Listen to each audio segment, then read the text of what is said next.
Welcome to Wrestling with Heart, a podcast looking at pro wrestlers giving back to their community. Join me, Stanley Carr, as I interview wrestling's hottest names who use their platforms as entertainers to raise awareness and do community service. Hello and welcome to another edition of Wrestling with Heart. This is the show where we talk with professional wrestlers and professional wrestling personalities about their lives in and outside of the ring, as well as doing acts of charity work, community service, volunteering, and spreading positivity. We're always about the positivity here on the show, and with me right now, I've got a very special guest, a true legend, a pioneer, a trailblazer in the world of professional wrestling and women's wrestling. Former two-time WWE Women's Champions, worked in numerous companies. Pleased to welcome the one, the only, Jazz. Welcome to Wrestling with Heart. Hola. Hello. Yes. Thank you so much for being here. Thanks for inviting me. Absolutely. Yes, sir. So let's talk about your childhood and upbringing. Where did you grow up? I grew up, you could say Memphis, Tennessee. I grew up, watching Memphis Wrestling all my life. Not saying that I ever wanted to become a wrestler. That was the farthest thing from my mind, but just grew up, my family, they're all very athletic. Grew up, probably had a softball in my hand at the age of probably 3 or 4, or if not earlier. Always doing something. The family always playing basketball, softball, just doing something. And I guess it just kind of rubbed off on me. It definitely seems like sports, when I talk to a lot of people, it's like an escape. It just takes you out of the everyday problems that you're facing and going through, and you're into something that you love to do, you're passionate about. And for you, it was sports. Very athletic growing up. Yes. And what was your favorite sport to play growing up as a kid? Actually, honestly, it was basketball, and I would say softball. All right. Yes. But I played slow pitch softball. I didn't play fast pitch. Okay. So let me just clear that up. Yeah, I have to be really good with the hand and eye coordination in order to throw the ball and catch it and everything. So yes, awesome. I was pretty good in track as well. Ran the 100-yard dash, did a couple of relays, but yeah. So those probably my top 3. Okay. And you had mentioned, growing up watching wrestling, longtime fan. Memphis Wrestling, was a hotbed, really. So many people came through there. Your Hulk Hogan's, your Steve Austin's, your Rocks. Anybody that was somebody came through Memphis. Yes. And what was it about wrestling just growing up that just made you go, I love this? I mean, it's as I feel now, it's like the good versus evil. You had someone to cheer, you had someone you hated, and you always contemplating and waiting for the good guy to win all the time. It was like your typical it was your Rocky movie. Yeah, that's a good way of putting it. Definitely. Yes. And who were some of your favorites growing up to watch? Oh my God, Junkyard Dog. Jerry Lawler, of course. He was Memphis legend. Bill Dundee. Oh my God, the list goes on and on. That's just Memphis, but you grew up. You watch Atlanta. Territory there. You had the Four Horsemen and Ric Flair, and you had people that you hated like the Greg the Hammer Valentine and Paul Orndorff. So there was quite a few.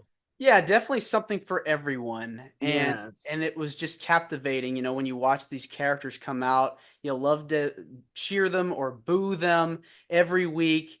And I know it was later down the line, but what was the point where you decided, I want to go into wrestling? I was after high school, a few years after high school. A friend of mine approached me because he knew I was pretty athletic and told me that he think I'd be a good candidate to try to get in the wrestling business. And first I told him, like, dude, like, I don't want to make a fool of myself. So he convinced me to follow him one weekend up to Don Bass's place. Where Don had some kind of form of a ring set up in his barn. It wasn't some form of a ring. Got in there and took a couple of bumps, hit my head a few times, and decided, well, no, this is not for me. So then I decided, how won't I just be a valet? So I did that for a little bit. And then I got whim that Junkyard Dog had a school in Lafayette, Louisiana. So I was like, you know what? Like, it's Junkyard Dog. If I'm gonna do this, I'm gonna do it. So I packed my bags up and got on the Greyhound and went to Lafayette, Louisiana. Yeah, I mean, you have to really want it. You have to really figure out a way. If you really want it bad enough, you have to do it. So you went to his school, learned a lot. What were some words of wisdom, pieces of advice that you got from your trainers? Well, I mean, I had a few trainers. Junkyard Dog, most definitely, he was one that really taught me the business, how to protect myself in the business, and how not to allow anyone to make a fool out of me, and allow my talent to speak for itself. Because I was a woman, an African American woman, which wasn't many back in my time. I think Jacqueline was the only other one African American woman in the business at the time, and Junkyard Dog just gave me, just words of wisdom, just to know who I am and not let anyone demeanor me and lesser me than what I'm here to, lesser me than being an athletic professional wrestling woman. So Yeah. so that stuck with me and still stick with me to the day. And I try to pass that along with the other women that I work with. So after Junkyard Dog, he and I kind of went our separate ways. Rodney, my husband came in the picture before all that. So Rodney and I became good friends and started training together, and then we met up with Rod Price. And Rod said if I wanted to really make money in this business, I really need to focus on wrestling because at the time I was just being a valet because there wasn't any women really out there for me to wrestle. So and I just thought, hey, I'll just be the next Miss Elizabeth or Scary Sherry, and he told me if I wanted to make money in this business, and I had to wrestle. So I was like, let's do it. So I trained with Rod for about 6 8 months and went to ECW, and the rest is history.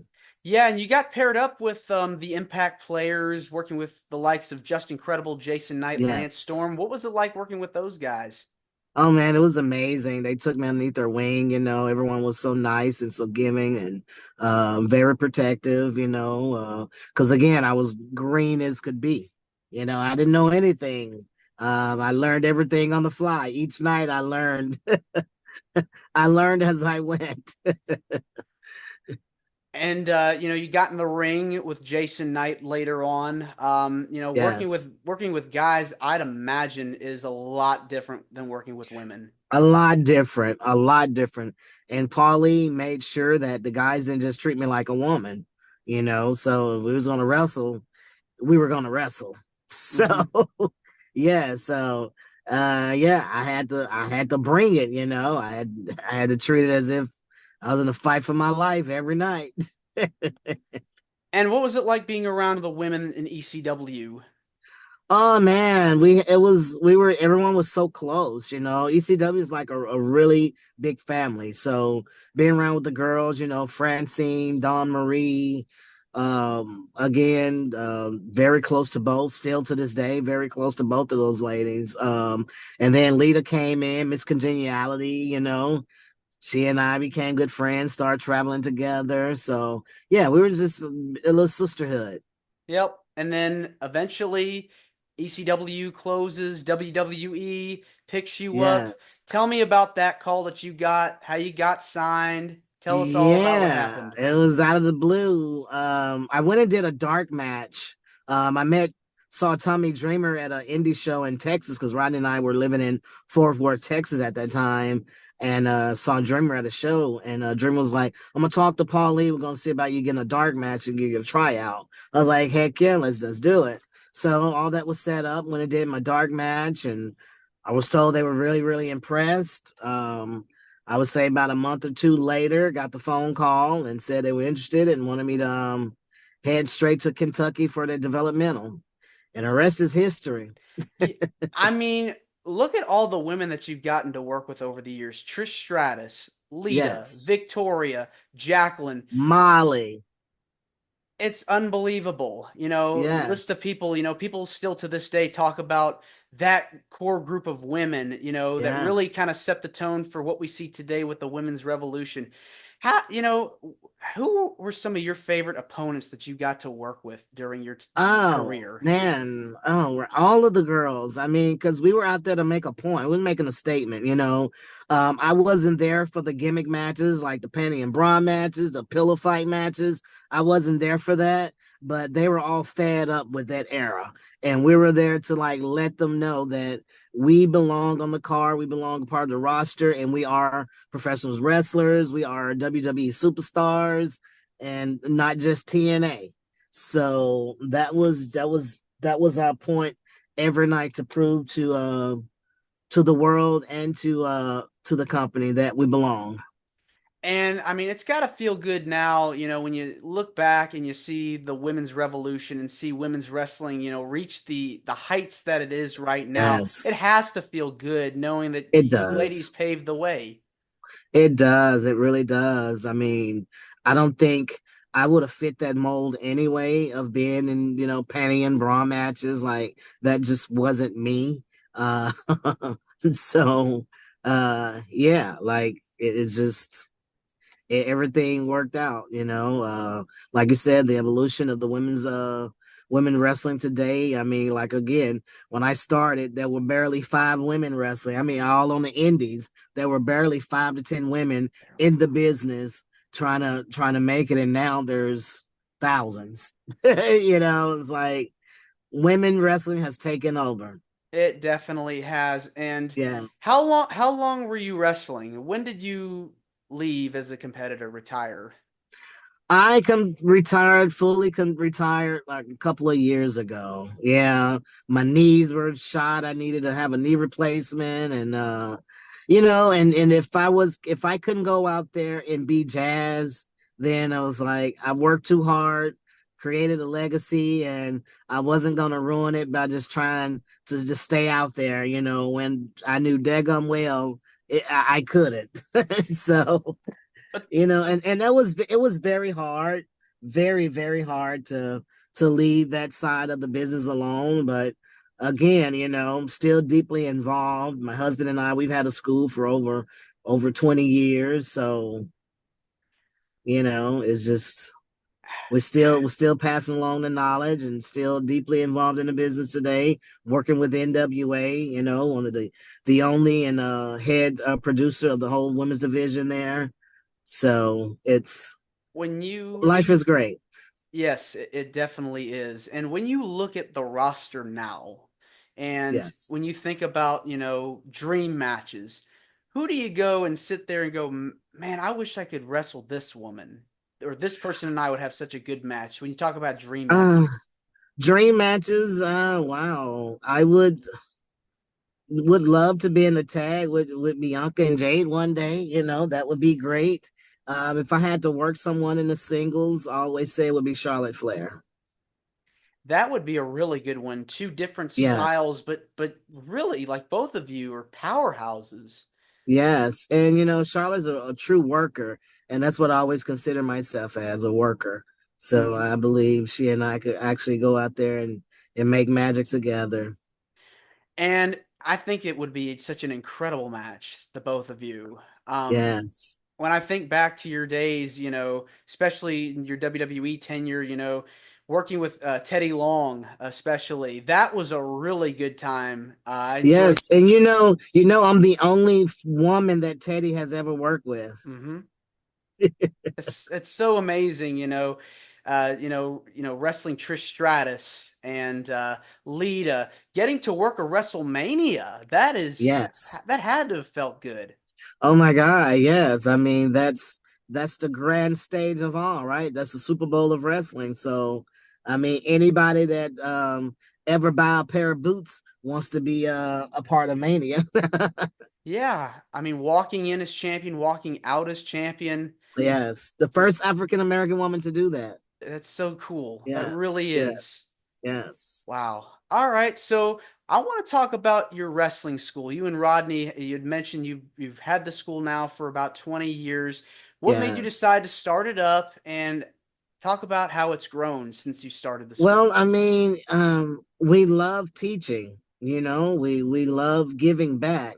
We love sharing the knowledge. We love the business. So if we can continue to guide individuals in the right direction to save the business and keep the business as it is, or to just save the business in general, by teaching individuals the right way.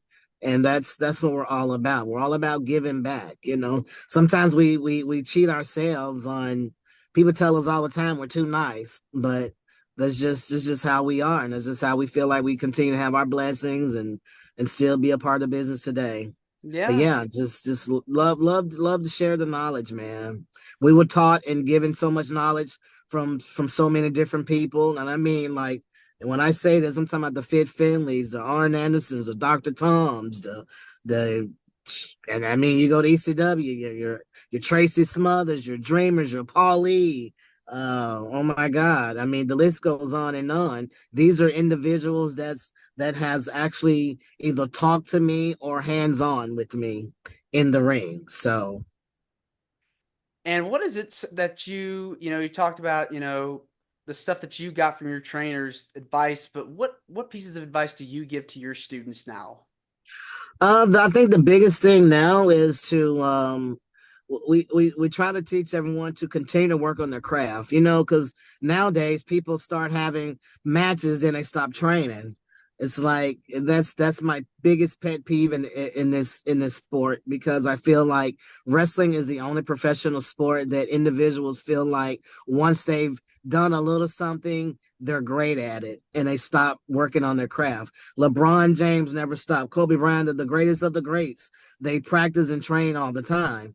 And that's what we're trying to teach our students. Like, never think you're too good to continue to work on your craft.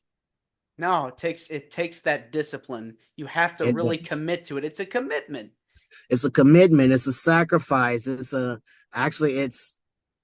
you have to live it, sleep it, and eat it, and dream it. And Yeah. if you want to be successful, if this is something you just want to do on the weekends, then hey, you that's what you do. But if you're trying to really make it, and it's not about going to WWE. I mean, you can go overseas. Like, when you can make a living off of this business, then you've made it. Yeah, I mean, the sky's the limit. There's infinite Sky's the limit. possibilities now. And the cool thing is nowadays there's so many different companies, platforms. You could watch wrestling at the fingertips with the numerous Absolutely. companies. Social media, I think, has helped with that. The internet, going online, watching it, and I think it's Yes. fair to say we're in a boom period right now. We really are. Wrestling is as hot as it's ever been. So, like you said, there's so many different companies, and everyone keeps sleeping on NWA, but I'm telling you, you better watch William Patrick Corrigan. He's making noise in his business, so people Yeah. better keep their eyes open. Definitely need to watch what's going on there. Yeah. Watch out. Now you guys, your school, do you guys put on benefit shows, help out in your community? We do. We work with some nonprofit organizations, like the women's shelters for women that's coming in there and been abused, trying to leave their homes with their babies in the middle of the night. We've worked with them. We work with numerous. I actually have to have a list of all the nonprofits that we've worked with, but if you know of any, if anyone listens to this that's within the city of San Antonio, please reach out to Dogg Pound Championship Wrestling and see how we can come together and work together. Yeah. I mean, you talked about the women's shelters and numerous nonprofits. What is it? Yes. What is it about giving back to your community that gives you the most joy? Well, I mean, like you said, it's giving back when you're blessed and able to give. I mean, I feel that's what life is all about, helping the needy that's in need, or sometimes, we see a lot of homeless people out here. Sometimes we donate things to Salvation Army. My husband and I, we have pulled over numerous of times and just give to the homeless. You know, again, just what way we were raised. So we're all about giving back. It Yeah. most definitely brings joy. Yes. Yeah, I mean, there's so many people out there that can't afford certain things, and you just never know what they're going through in their lives. So that's really awesome that you're able to do that, because so many people are just going through a lot. Yes, it's getting really scary out here. Like yeah. So the world needs to come together as one, and we need to lean on each other like we've never done before. Yes, absolutely. Yes. So, where do you feel women's wrestling should go in the next 5 to 10 years? In your opinion, where do you see everything heading? I mean, I that's hard to say. I mean, I think the only thing left for women is to have a company that's all women. I know we have WOW, but I could actually see WWE having a show that's solely just women, just all women. AEW could possibly do it too. All the platforms could do it. Impact, NWA, like that's the only thing I feel is left for women to do. We've done everything else but that. So Yeah, that's the only thing left. I know we had the success of Evolution, the all women's pay Yes. per view several years Yes, we did. ago, but it Yes. would be nice to see another one get put on, or Mhm. even another company, comprised of Yes. all women, run by all women. So Yes. that would be phenomenal. Yes. And seemed like the girl, it used to be there were always women used to say, "Oh, I hate to work with women," but I think the women now is really in this business is really a big sisterhood. It really So is. yeah, we really try to look out for one another and give advice where it's needed and just there for one another. Actually Definitely. protect one another. So yes. Hmm. And you probably get asked this question a lot, but Hall of Fame. Is that something that you'd be interested in? I mean, who wouldn't? I mean, that's again, if you ever buy a pair of boots in this business, yes, absolutely. I would love that, and hey, and as they say in this business, never say never. My time is coming. That's all I can say about that, and that's all I have to say. My Yes. time is coming, and I'm just patiently waiting, I lo- patiently waiting. I love to hear that. And hopefully Yes. it will happen sooner than later. Yes, there's a saying in this business, hurry up and wait. There you go. All Yes. right. Well, Jazz, this is wonderful getting the chance to speak with you. It means a lot to me and to my listeners and viewers that are watching this. Where can Yes, people sir. find more about you and your school and all the things that y'all are doing? Oh man, you can go to my IG. That's Phenom underscore Jazz. That's me on the Twitter/X, Facebook. You can find us on the our school. We actually have a promotion. We run shows every month. Dogg Pound Championship Wrestling. We have some absolutely good news about to happen with that really, really soon. But we're on Anthem TV. You can download the Anthem TV app on your phone or your smart TV, and you can watch episodes of our promotion there.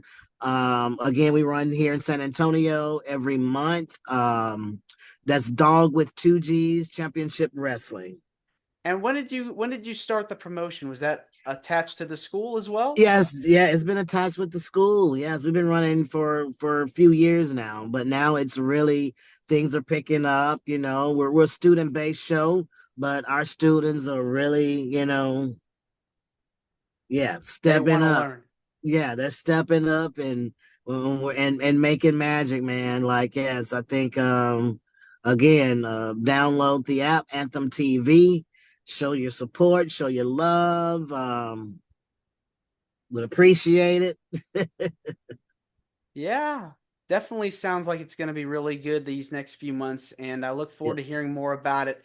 Thanks again, Jazz, and you're more than welcome to come back. Thank you. Hey, I'm a phone call away, buddy. All right, take care. Thank you. Bye bye. This is Wrestling with Heart. I hope you found this podcast to be informative and entertaining. If you did, please hit the subscribe button and look out for the next edition.